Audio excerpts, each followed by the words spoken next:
श्रीमद् भगवद गीता कक्षा 78 अध्याय 8 श्लोक संख्या 15। पीछे प्रसंग चल रहा था। गुरुजी, एक प्रश्न। ये जो एक बात कही जाती है कि सुख वो बीज हैं जो दुखों के वृक्ष बन के लहलाते हैं, तो जो हम ये अक्लिष्ट वृत्तियाँ रखते हैं अपने चित्त में, ये भी तो मतलब एक सुख के लिए वृत्तियाँ हैं। अक्लिष्ट वृत्तियाँ जो हम बनाते हैं अपने चित्त की। अक्लिष्ट वृत्ति का अर्थ होता है विवेक को जन्म देने वाली वृत्तियाँ या विवेक की तरफ हमें अग्रसर करने वाली वृत्तियाँ। सुखदायक मतलब जो सुखदायक नहीं, वहाँ पर क्लेश और अक्लेश शब्द का अर्थ ये है कि जो क्लिष्ट वृत्तियाँ वो होती हैं जो परिणाम में क्लेश लाती हैं। क्लेश का अर्थ है वहाँ पर अविद्या, अस्मिता, राग, द्वेष, अभिनिवेश को पैदा करती हैं। हम अपने चित्त की हम अपनी दिनचर्या हम अपना एक ऐसा सेट करें कि मतलब हमारा चित्त थोड़ा सा प्रसन्न अवस्था में रहे, तो ये उस स्टेटमेंट के अंतर्गत नहीं आएगी। हाँ, वो अक्लिष्ट वृत्ति रहेंगी जो हमें ज्ञान की तरफ ले जाती हैं, विवेक की तरफ हमें ले जाती हैं। जो वृत्तियाँ वो अक्लिष्ट वृत्तियाँ होंगी। विवेक का अर्थ ये होता है, विवेक के दो भाव हैं। एक तो हम बाहर से हम जानते हैं जिन चीज़ों को ये ठीक हैं ये गलत हैं। विवेक का अर्थ जो शास्त्रकार, जो गुरुजन, जो विचारशील लोग हमारे सामने सच और झूठ को, ठीक और गलत को, लाभकारी और हानिकारक को हमारे सामने रखते हैं कि ये ऐसा है जो चीज़ें दुख देने वाली और ये हैं सुख देने वाली। तो विवेक का एक रूप तो ये है जो हम शास्त्र से, गुरुजनों से, विचारशील लोगों से सुन करके अपनी बुद्धि में उस विवेक को हम बिठाते हैं, जगह देते हैं, महत्व देते हैं, उसको आदर देते हैं। विवेक का एक रूप तो ये है। दूसरा विवेक का रूप ये होता है कि हमारा शरीर, मन, बुद्धि, स्थूल शरीर, सूक्ष्म शरीर के साथ चेतन का जो हमारा जो तादात्म्य है, उस तादात्म्य को तोड़ने वाले जो एकाग्रता है, बुद्धि की जो स्थिति है, जो आत्म और अनात्म के भेद को हमारे सामने रखती है। वो जो फिर वो स्टेटमेंट है वो वैश्विक सुखों के लिए। कौन सी स्टेटमेंट? कि सुख वो बीज हैं जो दुखों के वृक्ष बन। अच्छा, वो तो सांसारिक पराश्रय से जो हमारे को सुख मिलते हैं ना, जो भी सुख हमारे को दृश्य के आश्रय से प्राप्त होते हैं, वैश्विक सुख, सत्ता का सुख, सम्मान का सुख, हमने कुछ सेवा करके बड़ा अच्छा अनुभव किया, वो नहीं, वो उस स्टेटमेंट में नहीं आएगा। सेवा करके जो हमारे को सुख मिलता है वो वाला सुख, यदि उसको भी हम आसक्ति पूर्वक ग्रहण करते हैं तो वो भी ऐसा ही हो जाएगा। वो आसक्ति किस तरह की होगी उधर? आसक्ति, उसके बिना आदमी बेचैन। मेरे को जैसे कई एक लोग कहते हैं कि जब तक मैं भोजन नहीं करा लूँगा किसी को, भोजन मेरे को सुख नहीं मिलता, मैं किसी का भला नहीं कर लूँगा प्रतिदिन, तब तक मेरे को शांति नहीं मिलेगी। इस तरह से जो एक प्रतिबद्धता के साथ, आग्रह के साथ जीते हैं, तो उनके लिए फिर ऐसा ये बात कही जाती है कि वो आग्रह यदि हो गया तो उसमें एक वो आसक्ति का रूप धारण कर लेता है। वो आग्रह खाली रहें तो बस हम शांत रहें, कुछ ना। जब मान लीजिए हमारे पास कुछ सेवा ना हो तो मतलब हम फिर उस समय बस शांत रहें। सेवा नहीं है तो मतलब हम बहुत सारे काम होते हैं करने के लिए, सामर्थ्य संचय करें। सेवा के लिए कुछ नहीं है तो भाव में सबका भला हो, यदि कोई ऐसा भाव सबके लिए बना सकें तो वो बनाएं। वो नहीं तो सामर्थ्य संचय के रूप में अपनी जो भी योग्यता है उसको बढ़ाएं। सामर्थ्य संचय बोलते हैं, सामर्थ्य को बढ़ाएं हम, तो इस तरह से हम कर सकते हैं। तो यहाँ पर कहा अनन्य चेता सत्तम यो माम स्मरति नित्य स तस्याहम सुलभ पार्थ नित्य युक्त से योगिना। जो नित्य युक्त योगी है उसके लिए मैं हे पार्थ सुलभ हो जाता हूँ।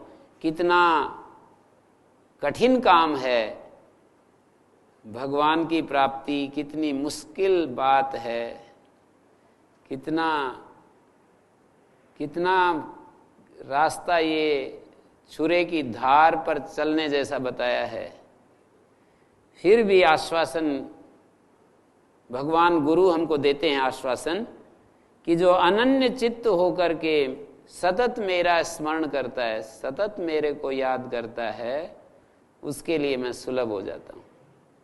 एक तरफ इस पथ की कठिनता, एक तरफ इस पथ की दुर्गमता, कितना मुश्किल है ये पथ। इस रास्ते पर चलने वाले लोग, सभी लोग जानते हैं, इस पथ पर चलने का अर्थ होता है कि सर्वदा विवेक में जीना, सर्वदा सद्भाव में जीना, समभाव में जीना। इस रास्ते पर चलने का अर्थ है, अध्यात्म पथ पर चलने का अर्थ है भगवान के साथ हमेशा प्रीति पूर्वक रहना, भगवान को अपना प्रेम प्रदान करते रहना, अपने प्रेमास्पद प्रभु को हृदय का प्यार अर्पित करते रहना, हर वक्त असंगता में जीना, अपने शरीर मन बुद्धि से अपने आप को असंग करके जीना, और अपनी सामर्थ्य का कभी दुरुपयोग नहीं करना और सदा सदुपयोग करते रहना, सेवा में इसको लगाते रहना। अपने पास जो सामर्थ्य, अपने पास जो योग्यता, अपने पास जो शक्ति, उस सब को दूसरों की सेवा में अर्पित करते रहना, ये इस पथ पर चलने का तात्पर्य होता है। तो कभी हमारे को हमारा जीवन का जो प्रवाह है उसके अनुसार कभी न कभी हमारे को सुख के भाव आ जाते हैं। तो यही ये बाधा है इस रास्ते की। संसार के जो सुख हैं वो हमको खींच लेते हैं। वो सुख संसार के कहीं शक्ति प्राप्त करने के रूप में, कहीं प्रतिष्ठा प्राप्त करने के रूप में, कहीं संपत्ति प्राप्त करने के रूप में होते हैं, कहीं इंद्रिय सुखों को प्राप्त करने के लिए होते हैं। अलग अलग रूपों में संसार के जो सुख हैं वो हमको खींचते रहते हैं, इसलिए ये रास्ता दुर्गम हो जाता है।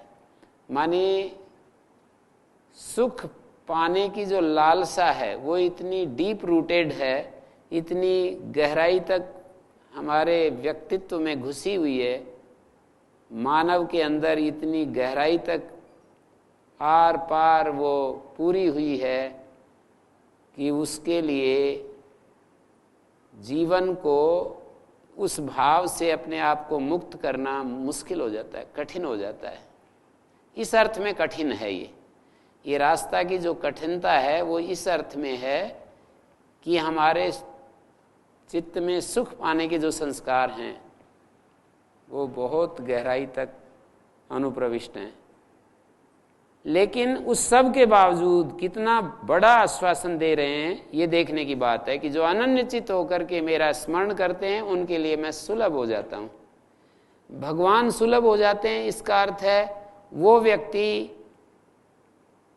कभी भी दुख में नहीं गिरता, वो व्यक्ति कभी अविवेक की स्थिति में नहीं जाता, वो व्यक्ति कभी भी अपनी सामर्थ्य का दुरुपयोग नहीं करता। सामर्थ्य तो अनेक रूपों में उसके पास होती है, धन की सामर्थ्य होती है, बुद्धि की सामर्थ्य होती है, वाणी की सामर्थ्य होती है, शरीर बल की सामर्थ्य होती है,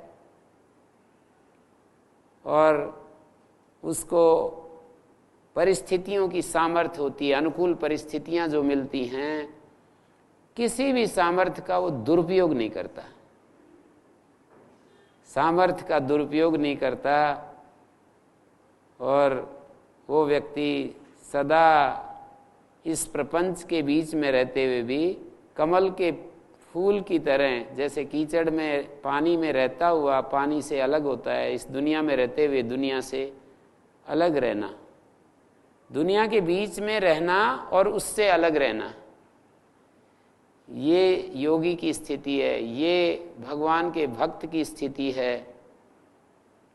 तो भगवान का जो भक्त है वो जब अनन्य भाव से भगवान को स्मरण करता है तो ये कहा कि उसके लिए मैं सुलभ होता हूं, और मैंने उसी का निवेदन किया, मैं सुलभ होता हूं।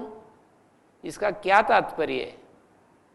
इसका यही तात्पर्य है कि वो अपनी ऊर्जा का कभी दुरुपयोग नहीं करता, सेवा में सदुपयोग करता है। वो व्यक्ति जो उसके पास प्राप्त सामर्थ्य, योग्यता, वस्तु, वाणी की शक्ति, जो भी शक्तियां हैं उनका सदुपयोग करता है। भगवान को प्राप्त व्यक्ति एक क्षण के लिए भी अपने सामर्थ्य को अपने लिए, अपने पास जो सामर्थ्य होता है, व्यक्ति संसार को देखेंगे तो आप देखेंगे तो आपको क्या मिलेगा? शक्ति संचय करो और उससे अपना सुख लो। दो काम है संसार के पथ पर चलने वाले व्यक्ति के सामने, दो ही चीजें होती हैं कि अपनी अधिक से अधिक ऊर्जा का संचय करो अलग अलग रूपों में। मानी कोई दिमाग की ऊर्जा को बढ़ाता है, बड़ी बड़ी परीक्षाएं पास करते हैं, बड़े बड़े वहाँ पर बड़े पद प्राप्त करते हैं। ये सारा क्या है? शक्ति बढ़ाते हैं तो उसका लक्ष्य भी यही होता है कि ज्यादा सुख मिले। सुख हमें पैसे से मिलता है, सुख हमें वस्तुओं से मिलता है। अच्छा मकान बनाओ भाई, अच्छी गाड़ी खरीदो, अच्छे साधन सुविधाएं जुटाओ, मोबाइल अच्छा खरीदो, और कुछ साथ साथ में कुछ ऐसे काम करो जिससे हमारा दुनिया में नाम हो, जिससे लोग हमें जाने। ये भी एक, जैसे सुख की भूख नहीं होती तो फिर एक अगली भूख जागृत होती है। जब आदमी को अपने शरीर के सुखों के प्रति थोड़ा सा वो ऊपर उठता है तो वो एक अलग प्रकार की इच्छा उसके अंदर पैदा होती है कि मैं कुछ ऐसा करूं जिससे कि लोग मेरे को दुनिया में जाने। अब वो जैसी उसकी योग्यता सामर्थ्य होती है, जितने लोगों के बीच में वो रहता है कि मैं कुछ ऐसा काम करूं, काम के द्वारा पहचान बनाना चाहता है। जीवन के अंदर दोष बेशक रहें, पर मैं कुछ ऐसा जीवन जीऊं जिससे कि लोग मेरे को पहचाने।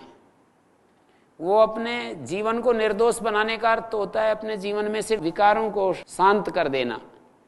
विकार कौन से हैं? चित्त के जो विकार हैं वो यही हैं, गुस्सा है, ईर्ष्या है, लोभ लालच है, अहंकार है, दूसरों को देख करके खुश न होना, दूसरों को देख करके जलना, अपने अड़ोस पड़ोस को देखकर, साथियों को देख करके, उनकी उन्नति को देख करके प्रसन्नता न होना, और उससे हमें अंदर जलन उत्पन्न होती है। और दूसरी तरफ कोई यदि परेशान होता है तो उसको देख करके अच्छा लगता है कि अच्छा है, इसका बड़ा दुष्ट है, तो उसको देख करके हमारे मन में दूसरे भाव भी आते हैं। तो ये सब संसार का रूप है। संसार किस तरह से चल रहा है यदि हम देखें, इसका अध्ययन करें, तो संसार का स्वरूप यही है कि भाई साधन सुविधाएं इकट्ठी करो और अपने सुख बढ़ाओ। इससे आगे बढ़ेगा तो कुछ ऐसे अच्छे अच्छे काम करो, दान दो कहीं पर, जिससे कि नाम हो। दान नाम करने के लिए होता है, और दान जो है कर्तव्य के रूप में भी होता है। किसी भी कर्म के कई उद्देश्य होते हैं। जो हम कर्म करते हैं उसके कई उद्देश्य होते हैं। कोई भी कर्म करोगे तो एक कर्म का उद्देश्य होता है भगवान के लिए कर्म करना, दूसरा होता है संसार समष्टि के लिए, दुनिया के लिए कर्म करना, तीसरा होता है प्रेरणा देने के लिए। तो जैसे प्रेरणा देना ये भी एक उद्देश्य होता है कर्म के पीछे, और एक होता है अपना नाम बढ़ाने के लिए कर्म करते हैं, और एक आजीविका के लिए। जैसे कि हम दान को ही पकड़ करके देख सकते हैं, भगवान की तृप्ति के लिए दान देना होता है कि जैसे भगवान प्रसन्न हो, में भगवान की तृप्ति ही मेरा इस दान देने में प्रयोजन है, और कुछ मैं नहीं चाहता हूँ। जैसे जिसके पास जो है, पैसा है तो पैसे का दान करता है, किसी के पास वाणी का सामर्थ्य है तो वाणी का दान करता है, किसी के पास शरीर का सामर्थ्य है तो शरीर से दान करता है, शरीर से सेवा करता है, किसी के पास कोई और योग्यता है, हुनर है, स्किल है, तो उसके द्वारा दूसरों का सहयोग करता है। तो दान एक तो भगवान के लिए, भगवान की पूजा करता है। किसी भी कर्म से व्यक्ति, एक व्यक्ति पूजा की जा सकती है, कर्म के द्वारा भगवान की पूजा की जा सकती है। पहले तो भगवान को समझेंगे कि भगवान क्या है। तो भगवान एक ऐसी शक्ति है जो हम सब के भी अंदर, हम सब के भीतर रहती है और सब जगह है और हमारे भीतर भी है, और बस चेतन स्वरूप है वो। ऐसा उसका स्वरूप शास्त्र से, गुरुजनों से हमने सुना, फिर उसका अनुभव करते हैं शांत होकर के वृत्ति निरोध के रूप में। दो तरह के से भगवान के साथ अपना रिश्ता जोड़ते हैं। भगवान को जो प्राप्त करने की इच्छा रखते हैं वो अपनी वृत्तियों को शांत करते हैं, अंदर जाते हैं और अपनी वृत्तियों को हटाते जाते हैं, शांत हो जाते हैं। वृत्तियां, विचार बिल्कुल एकदम कंप्लीट साइलेंस में चले जाते हैं, एब्सोल्युटली साइलेंट हो जाते हैं। तो फिर भगवान का अनुभव हो जाता है। दूसरा ये है कि भाव के रूप में संसार में सब जगह जिसको भी देखते हैं भगवान के रूप में उसको कोशिश करते हैं। वैसे बड़ा मुश्किल होता है, देवताओं में भगवान को देखना तो मुश्किल है, दिव्य पुरुषों में भगवान को देखना तो मुश्किल है, पर जिसकी वृत्तियां खराब हैं, जिसको हम अच्छा नहीं देखते, उसमें भी फिर कोशिश करते हैं, फिर उधर भी बढ़ने की कोशिश करते हैं कि अंदर तो भगवान है, इसकी वृत्तियां, इसका प्रमाद है, ये इसके मूल में जाएं, इसके शरीर के रोम रोम में भगवान का नियम काम कर रहे हैं, भगवान की व्यवस्था काम कर रही है, इसके मन, बुद्धि, इंद्रियां, सारी रचना में भगवान ओतप्रोत है, ऐसा हम विचार करते हैं। और ये जो अशुभ काम करता है, गलत काम करता है, गलत रास्ते पर चल रहा है, ये इसका प्रमाद है, ऐसा अपने को हम समझाते हैं।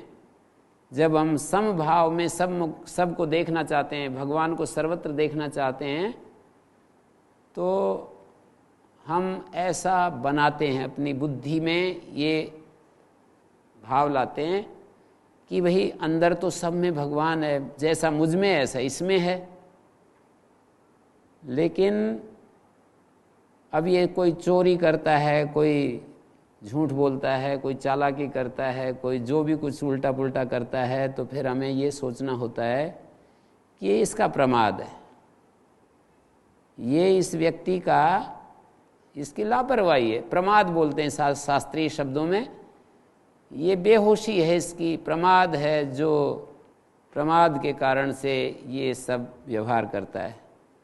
तो ऐसे हम भगवान को दो तरीके से इस संसार में रहते हुए अनुभव कर सकते हैं। एक तो सब में भगवान का वास है, इस रूप में सब जगह भगवान है, सब में भगवान का वास है, सबका भगवान है, सबका है तो भाई मेरा भी है, सब जगह है तो यहाँ भी है, सब में है तो मुझ में भी है, ऐसे हम भाव बनाते हैं और उसके प्रति अपने हृदय के प्यार को उंडेलते हैं, उसके प्रति अपने प्यार को। जो चीज़ें दिखाई देती हैं, जिन चीज़ों को हम अनुभव करते हैं, उनकी सेवा करते हैं, और जिसके बारे में हम सुना है उससे प्रेम करना शुरू करते हैं, उसके नाते हम सेवा करते हैं। लोगों को वस्तु की, विद्या की, सामर्थ्य की, स्किल की, मान लीजिए हम जैसे संसार में हम पति पत्नी के रूप में, सास बहू के रूप में, भाई भाई के रूप में, और ये विविध संबंधों में हम जीते हैं ना, तो आप ये समझ लो कि किसी व्यक्ति से कोई यूं कहे कि देखो प्रेम तो मैं भगवान के लिए करूंगा, पर आपको जिन चीज़ों की ज़रूरत है वो आपको दूंगा, प्रेम तो मेरा भगवान के लिए है, बाकी सब कुछ तुम्हारे लिए है। अब ये देखेगा वो व्यक्ति, अच्छा आपको क्या क्या चाहिए, भाई मेरे को आप ठीक से बात करो, मेरा अपमान ना करो। कहे हाँ बिल्कुल, मैं आपको भयभीत नहीं करूँगा, मैं आपको वाणी का कष्ट नहीं दूंगा, आपको किसी वस्तु की ज़रूरत होगी तो वस्तु दूंगा, आपको भोजन की आवश्यकता होगी तो भोजन दूंगा। घर में रहते हुए परिवार में जो लोग रहते हैं, एक घर का मुखिया मान लीजिए अपने परिवार को ऐसा बता दे कि देखो मैं पैसे कमा कमा करके लाऊंगा अच्छे तरीके से और वो आपको दूंगा, और मैं अच्छे से बात करूंगा, मैं कभी भी आपका अपमान नहीं करूंगा, अच्छे से बोलूंगा, और कुछ गलती भी हो जाएगी तो सहन करूंगा, पर आपको हृदय का प्यार मैं तो भगवान को ही दूंगा, आप लोगों के लिए नहीं।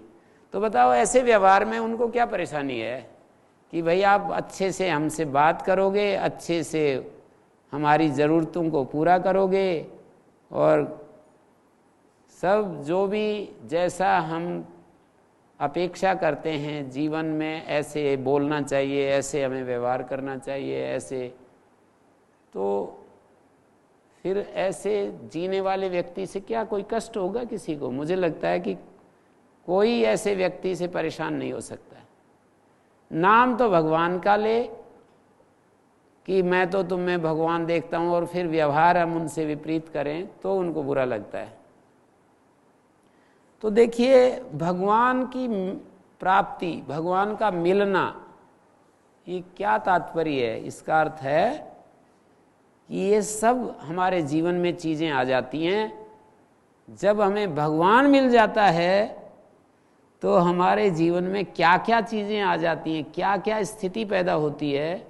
भगवान हमें मिल जाता है तो शांति आ जाती है, हमारे मन की उछल कूद बंद हो जाती है, विषयों की जो लालसा है हमें पकड़े रहती है वो कम हो जाती है, जितनी ज़्यादा भगवान से मित्रता बढ़ती जाती है ख़त्म ही हो जाती है, विषयों की लालसा समाप्त हो जाती है, मेहनत करना बढ़ जाता है, परिश्रम करना, व्यक्ति आलसी और अकर्मण्य नहीं रहना चाहता। जब व्यक्ति को भगवान मिल जाता है तो वो आलसी बन करके, अकर्मण्य होकर के नहीं जीना चाहता, वो निष्काम होकर के और निरंतर कर्म करता है, अप्रयत्न स्थिति में कर्म करता है। अप्रयत्न का अर्थ है सहज रहते हुए, विश्राम की स्थिति में निरंतर कर्म में लगा रहता है, मानी उसको कुछ थकावट नहीं आती कर्म करते समय। कर्म से मनुष्य कर्म से नहीं थकता, दूसरी चीज़ें जो दिक्कत पैदा करती हैं उनसे थकता है। जैसे हम इच्छाएं करते हैं, जैसे कोई अभी कुछ दिन पहले ओले पड़ गए, तो वो जो ओले पड़े तो उससे हमारे मन को डिस्टर्बेंस होता है, उससे थकावट आती है। कर्म से थकावट नहीं आती। कोई व्यक्ति यदि प्रातःकाल से सायंकाल तक कर्म करता रहे और ये विचार करे कि भाई हमें तो कर्म करना है अपना, और दाता को जो देना है उसकी मर्जी पर छोड़ देते हैं। पर ये केवल बोलने के लिए तो सभी बोलते हैं कि बस दाता को जितना देना है दे देगा, ठीक है। बोलने के लिए तो इसमें कोई जोर नहीं पड़ता है, हम बोलते ही रहते हैं, लेकिन इस भाव में जीना बड़ा मुश्किल होता है। जब विपरीत परिस्थिति आती है तो हम घबरा जाते हैं और हिल जाते हैं और ऐसा अधीर हो जाते हैं कि सारा फसल जो थी 6 महीने जो मेहनत की थी सब नष्ट हो गई, और अब कैसे पालन पोषण होगा हमारे बच्चों का। बहुत सारी हम कामनाएं पहले ही तैयार रखते हैं, फसल आएगी तो फिर ये काम करना है, ये काम करना है, कहीं ऋण ले करके कुछ काम करते हैं तो ये चुका देंगे, फिर सारी इच्छाएं गड़बड़ हो जाती हैं। तो ये सब जो है दिक्कत पैदा करती हैं। कर्म से आदमी नहीं थकता है, वो जो उसकी इच्छाएं वो होती हैं, डिस्टर्ब होती हैं, इच्छाएं बाधित होती हैं, तो उससे कष्ट होता है। तो भगवान जिसको मिल जाता है उसकी इच्छाएं नहीं रहती तो बाधित क्या होंगी। और आप यूं कहोगे, सांसारिक व्यक्ति यूं कहेगा कि फिर हम दुनियादारी का जो जीवन जीते हैं, बाल बच्चेदार होते हैं, वो उनको तो देखना पड़ता है, तो उसी के अनुसार वो अपने विवेकशील व्यक्ति जैसी परिस्थितियां हैं उसके अनुसार तुरंत अपने ट्रैक को चेंज करता है। परिस्थितियों से वो बाधित नहीं होता, जैसी परिस्थितियां हैं उसके अनुसार अपनी आंतरिक स्थिति बना लेता है। ओले पड़ गए तो उसी के अनुसार तुरंत अपने आप को मोड़ देता है कि चलो अब ओले पड़ गए तो अब वो जो योजना थी उसको हम गिरा देते हैं। अब पहले योजना बना ली थी कि भाई ये काम करने, अब ओले पड़ गए तो चलो छोड़ो अब इसको। दाता की व्यवस्था को स्वीकार करने के लिए तुरंत अपने आप को मोड़ देता है। ये जीवन जो है, भगवान के रास्ते पर चलने वालों का जीवन बड़ा सुखमय होता है यदि देखा जाए तो, कष्टमय नहीं होता है। लोग कहते हैं वैसे कि भाई भगवान के रास्ते पर चलना बड़ा कष्टों से भरा जीवन होता है, जैसे कि हरिश्चंद्र ने भगवान के रास्ते पर चले तो सब कुछ बिक गया और कहाँ कहाँ ऐसे हुआ।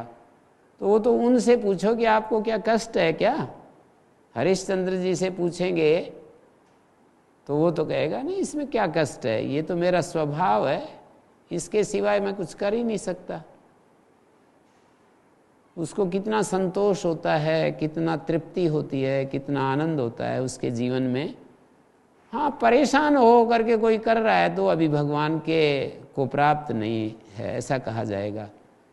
कोई व्यक्ति अपने आप को परेशान होते होते कुछ काम कर रहा है तो हम ये कहेंगे कि भाई इसकी इच्छा है पर अभी नहीं काबू लग रहा है। इच्छा तो है कि उस रास्ते पर चलूं, पर वो अभी पूरा कर नहीं पा रहा है, चलना तो चाहता है। भगवान प्राप्त होने का अर्थ मैं ये समझाऊं कि हमारे भीतर एक अपार शांति आ जाती है और हमारी इंद्रियां शांत हो जाती हैं और हमारे सामर्थ्य हमेशा दूसरों के लिए बहना शुरू हो जाता है, सारी सामर्थ्य दूसरों के काम आने शुरू हो जाती है और हम अपने भीतर हमारा विवेक इतना जागृत रहता है कि कोई विवेक विरोधी संबंध नहीं रहता, कोई विवेक विरोधी विश्वास नहीं रहता, कोई विवेक विरोधी कर्म नहीं होता। ये सारे परिणाम बता रहा हूँ। विवेक से विरोधी जो कर्म होते हैं वो समाप्त, विवेक विरोधी संबंध समाप्त, विवेक विरोधी विश्वास समाप्त। जैसे आदमी वस्तु के ऊपर कितना विश्वास करता है, व्यक्ति पर कितना विश्वास करता है, अनुकूल परिस्थितियों को कितना महत्व देता है, पर जो भगवान जिसको मिल जाता है वो वस्तु का सदुपयोग करता है, व्यक्ति की सेवा करता है। वस्तु व्यक्ति पर विश्वास किस लिए करना उसको, वो तो वस्तु व्यक्ति को वस्तु सदुपयोग के लिए मानता है, व्यक्ति की सेवा करता है। कुछ लेना, भाई वस्तु से कुछ सुख लेना है या व्यक्ति से सुख लेना है, ये विचार में नहीं आती उसके कि मैं वस्तु इसलिए इकट्ठा कर रहा हूँ कि सांसारिक आदमी वस्तु इकट्ठा करता है सुख, अपना सुख संपादन करने के लिए। ये बातें समझ में नहीं आएंगी जब हम दुनियादारी के स्तर पर जीते हैं। तो ये मैं क्या बोल रहा हूँ, किस तरफ संकेत कर रहा हूँ, ये समझ में आना भी बड़ा मुश्किल है। फिर वो सुनने वाले ऐसा समझते हैं कि ये तो केवल भाई साधु महात्माओं के करने की चीज़ें हैं, हम घरबारी लोग इसको नहीं कर सकते। साधु महात्मा केवल जो दुनिया को जिन्होंने छोड़ दिया है, केवल वही लोग ऐसा कर सकते हैं। ऐसा आने लगता है। आदमी जब निराश होता है, किसी काम को नहीं कर सकता, तो अपने को घुटने टेक देता है और फिर घुटने टिका करके और दूसरों को कहते भाई यही कर सकते हैं, हमारे बस की बात नहीं। ऐसा आदमी के मन में विचार आता है। तो मैंने कहा कि ये तो बहुत ही सुंदर है ये श्लोक, मैंने इसको याद भी किया है, आप भी याद कर सकते हो। अनन्य चेता सत्यम यो माम स्मरति नित्य स तस्याहम सुलभ पार्थ नित्य युक्त योगिना। जो योगी नित्य युक्त होता है उसके लिए मैं सुलभ हो जाता हूँ। दुर्लभ नहीं होता हूँ मैं, सुलभ हो जाता हूँ। कितना बड़ा आश्वासन है, पावरफुल आश्वासन बोलते हैं इसको। कितना बड़ा आश्वासन दे दिया कि उसके लिए मैं सुलभ हो जाता हूँ। और अगले उसमें भी इसी तरह का एक बहुत बड़ी बात कह दी, माम उपैत्य पुनर्जन्म दुःखालयम अशाश्वतम नाप्नुवन्ति महात्माना संसिद्धिम परमाम गता।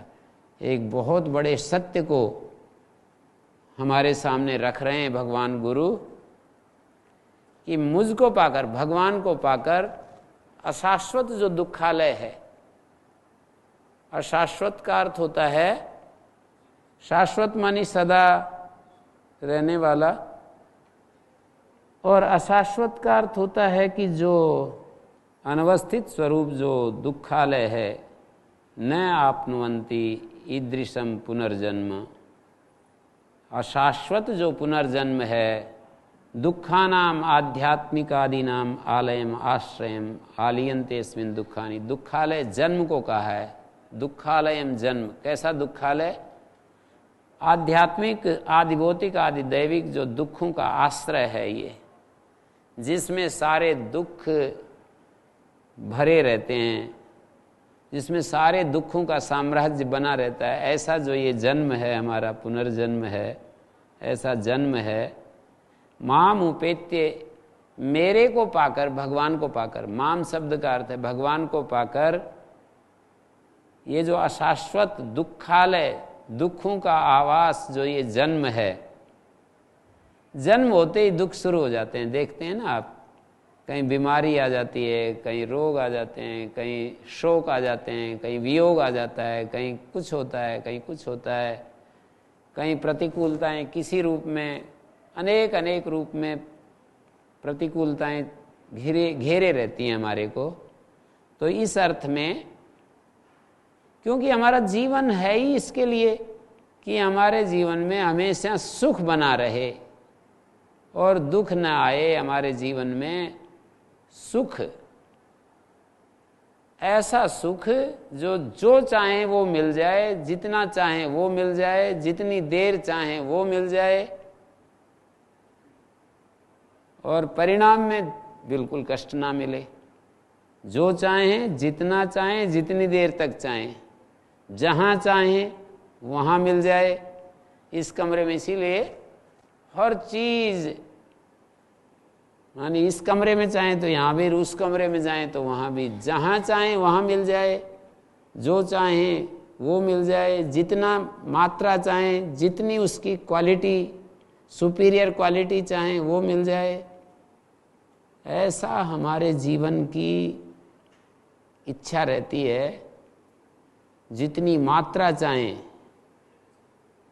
और जितने समय तक चाहें, जितने उसकी जो जैसी उसकी जो स्थिति है, स्वरूप है, वो चाहें, सब कुछ हम, ऐसा हमारी इच्छा वो होने वाली है नहीं। चाहने से कुछ चीज़ थोड़ी हो जाती है कि चाहेंगे तो इच्छा हो जाएगी, पूरी हो जाएगी। तो ये जो जन्म है, जो दुखों का आवास स्थान है और वो अनवस्थित है, मानी कभी भी हमारी छुट्टी हो सकती है यहाँ पर,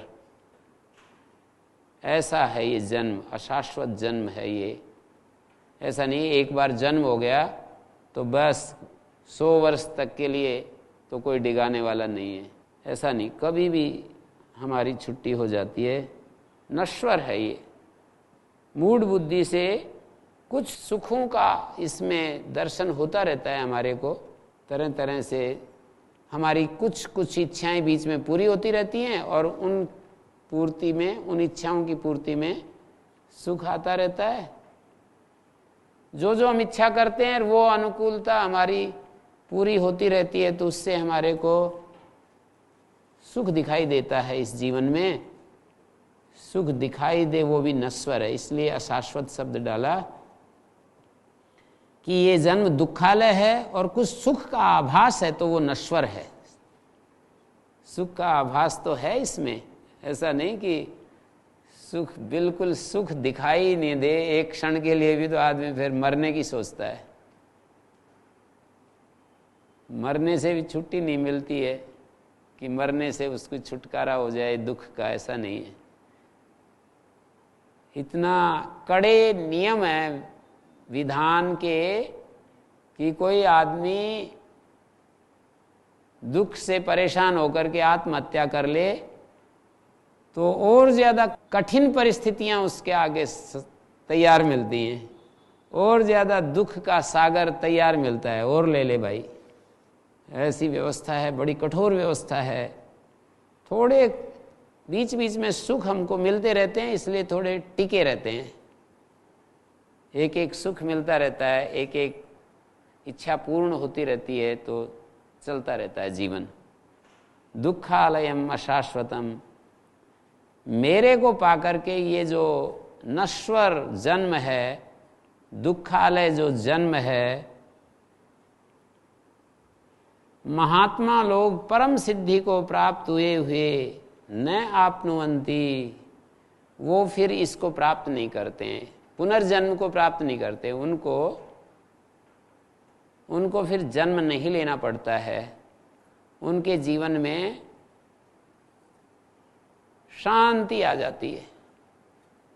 जन्म तो हम ही लेते हैं, हमारे अंदर इच्छा होती है, इच्छाएं अपूर्ण, जैसे हम जीते जीते आखिरी में जाकर के हमारी इच्छाएं कुछ शेष रह जाती हैं। उन इच्छाओं को पूरा करने के लिए फिर इस धरती पर आ जाते हैं, फिर चालू हो जाता है। फिर वो तो पूरी करते हैं, कुछ और हो जाती हैं। जैसे हमने देखा कि घर में आप लोग भी देखते होंगे, मैं सोचता था कि ये एक काम पूरा हो जाए। मैं संस्था जब काम कर रहा था तो मैं देखता था कि भाई ये एक कमरा बन जाएगा तो अब फिर बस इसके बाद और कुछ ज़्यादा वो नहीं करने के लिए बचेगा। तो पता नहीं कहाँ से वो तुरंत एक और इच्छा तैयार मिलती, फिर उसके पीछे लग जाते। अभी ये कुएं का बोरिंग हो जाए तो बस इसके बाद फिर ज़्यादा समस्या नहीं रहेंगी। कुएं का बोरिंग हो जाता, फिर एक तैयार मिलती। ये कितने दिन तक वो जो गुरुकुल का जो गेट था वो खुला था, तो इसमें ये घुस जाते हैं कुछ कुछ आकर के, तो इसमें यदि दरवाज़ा बन जाए तो आगे फिर इतनी समस्या नहीं होंगी। तो एक के बाद एक पूरा अनुभव किया इस बात का, और आप लोग भी करते ही हैं। एक के बाद एक इच्छा तैयार रहती है। फिर ये करते करते हमारी समझ में ऐसा आ जाता है कि भाई इच्छा को पूरा करते करते हम इच्छा को जीत नहीं सकते। मानी ऐसा कभी समय नहीं आता है कि इच्छाएं हमारी बस अब हमें कुछ करने के लिए बचा नहीं। ज्ञान के द्वारा, विवेक के द्वारा हम वो स्थिति पैदा कर सकते हैं कि भाई मुझे अपना काम पूरा करना है पर इच्छा नहीं करनी है। ऐसे करते करते समझ में ये बात आ जाती है, धीरे धीरे। ये तभी आती है, भगवान को पाने के बाद आती है। ऐसा कहा है, माम उपेत्य, मेरे को पाकर के ये स्थिति आती है, इससे पहले नहीं आती है। कभी भी सैचुरेशन पॉइंट नहीं आता है इच्छाओं के मामले में कि भाई ये तो हो गया। जब तक हमारे अंदर अविद्या है तो कामना भी पैदा होगी, और कामना पैदा होगी तो उसके लिए हम तरह तरह के कर्म करेंगे। और जब विद्या आती है तो निष्कामता आ जाती है, और निष्कामता आ जाती है तो उस कामना को पूरा करने के लिए जो कर्म होता था वो करने की जरूरत नहीं होती है। पर निष्कामता आने के बाद भी, क्योंकि उसके पास सामर्थ्य है पहले का अर्जित, और योग्यता है, शरीर है, बुद्धि है, और पहले से अधिक शांत बुद्धि है, शांत मन है, शांत इंद्रियां हैं, शरीर है, तो उनके माध्यम से जगत की सेवा शुरू हो जाती है। जब व्यक्ति में अज्ञान खत्म हो गया तो कामना, अज्ञान के साथ हैं कामनाएं, जैसे ही अज्ञान समाप्त होता है कामनाएं समाप्त हो जाती हैं।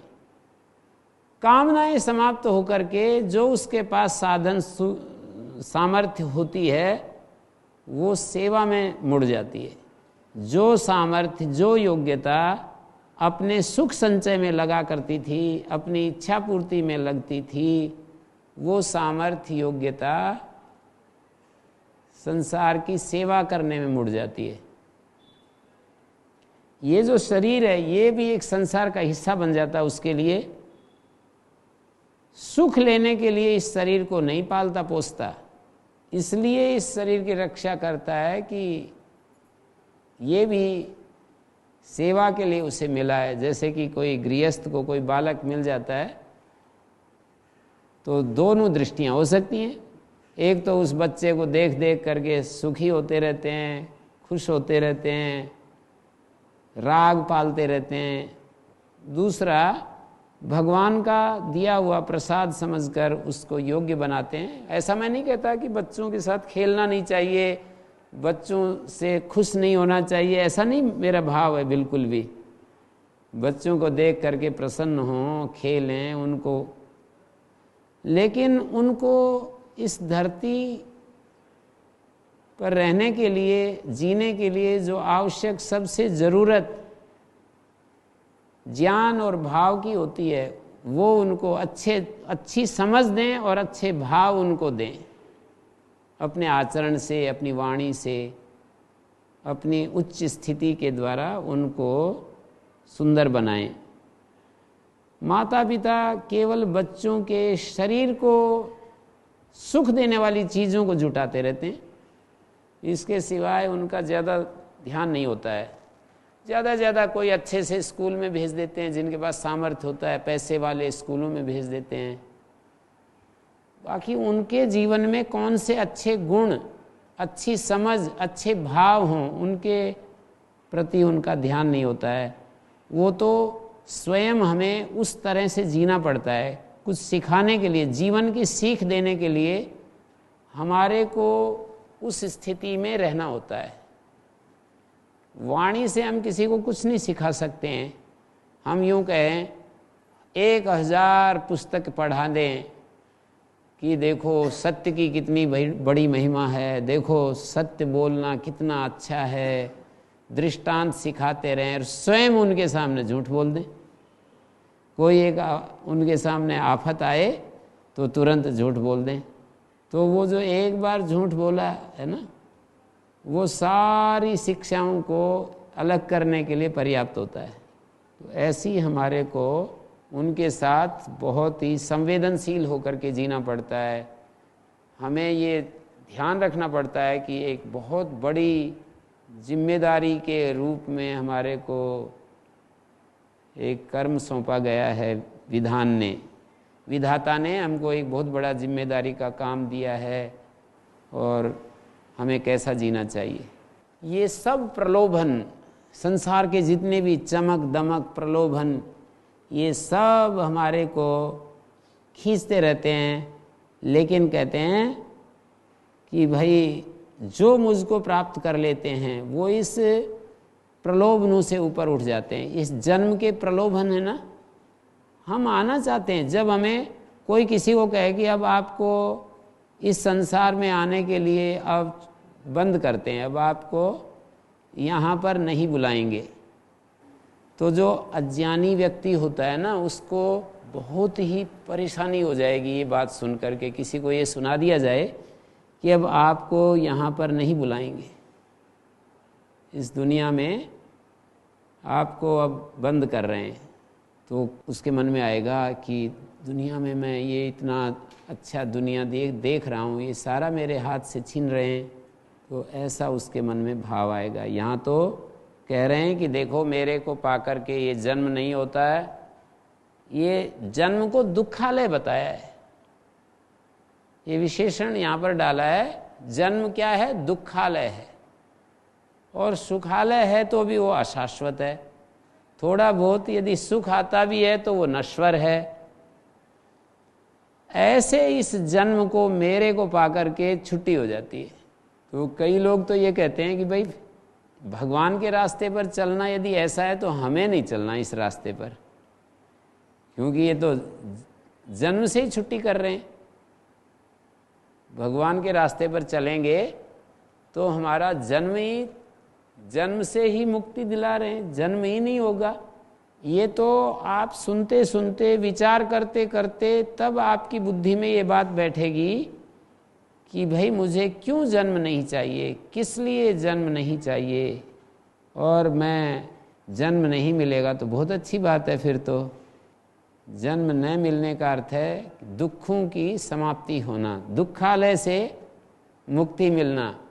जन्म माने दुखालय, दुखालय से मुक्ति मिलना, ये जन्म से मुक्ति मिलने का तात्पर्य है। नाप्नुवन्ति महात्माना, महान आत्मा है जिनकी, ऐसे यति लोग संसिद्धिम परमाम गता, परम सिद्धि को प्राप्त हुए। कौन सी है वो परम सिद्धि? प्रकारांतर से ये सारी बातें वही, जैसे ऊपर वाले श्लोक में कहा था कि मैं भगवान उसके लिए सुलभ हूँ, यहाँ पर इस श्लोक में कह दिया परम सिद्धि को प्राप्त हुए। कौन सी है वो परम सिद्धि? परम सिद्धि यही है कि हमारा मन की परम शांति प्राप्त हो जाती है, मन एकदम नीरव हो जाता है, नीरव प्रशांत हो जाता है। और कभी भी योगेश्वर को आप लोगों ने देखा होगा चित्र में जैसा प्रस्तुत किया है, वास्तव में वो तो नाटक, जो उनका स्वरूप था नाटक में उसको दिखाया गया है। जिस तरह का महाभारत में और श्रीमद् भगवद गीता में उनका चरित्र प्रस्तुत है, उसको दिखाया गया है वहाँ पर।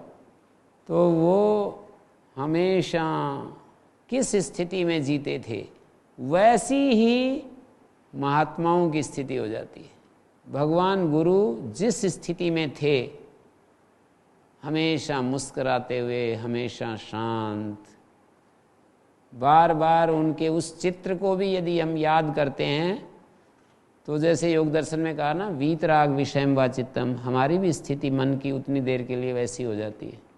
तो संसिद्धिम परमाम गता, परम सिद्धि को प्राप्त हुए। परम सिद्धि यही है, असंगता परम सिद्धि है, भागवत प्रेम परम सिद्धि है, और अप्रयत्न स्थिति, अंदर जो हमारे भीतर जो एक प्रशांत अवस्था आ जाती है, वो परम सिद्धि है। उदारता परम सिद्धि है। अपने कर्तव्य पूरे ठीक ठीक पूर्ण होना, उदारता माने दुखियों को देख करके करुणित होना, और सुखी लोगों को देख करके ऐसे अभ्यास करना होता है कि जो भी दुखी दिखाई दे उसको देख करके करुणा आनी चाहिए। कम से कम बेचारा, ये शब्द तो हम कुछ कर नहीं सकते, केवल ये भाव तो, रास्ते में चलते हुए कुत्ते घूमते रहते हैं तो भाई कुछ कर नहीं सकते, इतना तो हम हृदय में भाव ला सकते हैं कि ये बेचारे कैसे ठिठुर रहे हैं, कैसे भोजन के बिना इनको पेट में आग जल रही है, कैसे इनको, ऐसे हम सोच सकते हैं थोड़ा सा उनके लिए। कोई दुखी प्राणी है, बेशक अपने कर्मों से ही दुखी है, सोच सकते हैं देखो प्रमाद के कारण से बेचारा ये कितना दुख भोग रहा है, प्रमाद के कारण से हम कुछ कर नहीं सकते हैं। बहुत सारी व्यवस्थाएं संसार की ऐसी हैं कि वहाँ हमारे पास उस तरह का सामर्थ्य भी नहीं होता है कि हर व्यक्ति को हम सहयोग करें स्वरूपतः, पदार्थ से, वस्तु से, पैसे से।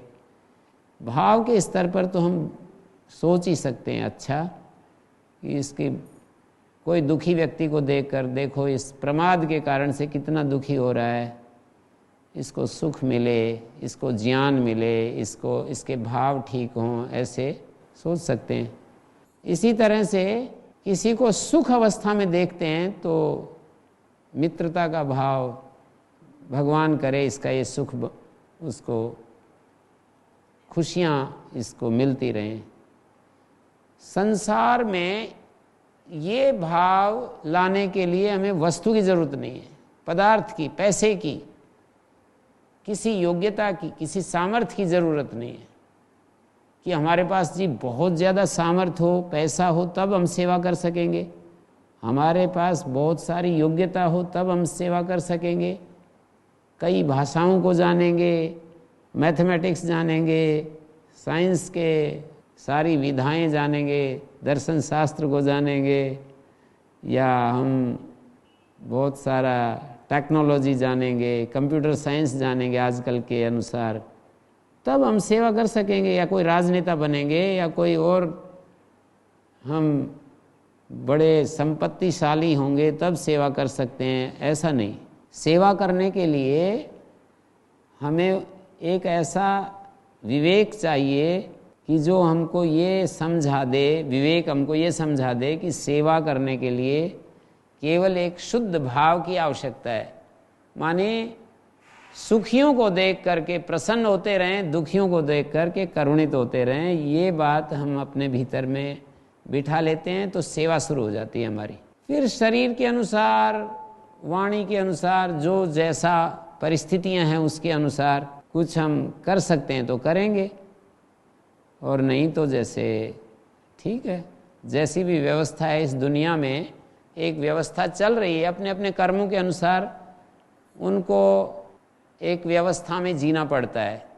पर मैंने अपने व्यक्तिगत रूप से हम दूसरों के साथ ऐसा व्यवहार कर सकते हैं और हमारी सेवाएं शुरू हो जाती हैं व्यक्तिगत रूप में। जैसे संस्थागत यहाँ के कुछ नियम हैं, व्यवस्था है, एक के ऊपर एक व्यवस्था चल रही हैं, तो जैसी भी कोई, जैसे माता पिता आकर के कहने लगते हैं कि जी मेरे इस बच्चे को यहाँ पर भर्ती करवा दो, और मान लो उसकी योग्यता नहीं है, तो मैं सोच सकता हूँ ना, इतना ही तो कर सकता हूँ कि भाई अच्छा है, यदि हो जाए तो अच्छा है, नहीं तो, या कोई यहाँ आने के बाद भी और यहाँ की व्यवस्था में अनुकूल नहीं पड़ता और यहाँ से कहें कि भाई आप यहाँ के अनुकूल नहीं हैं, मैं क्या कर सकता हूँ अब इसमें।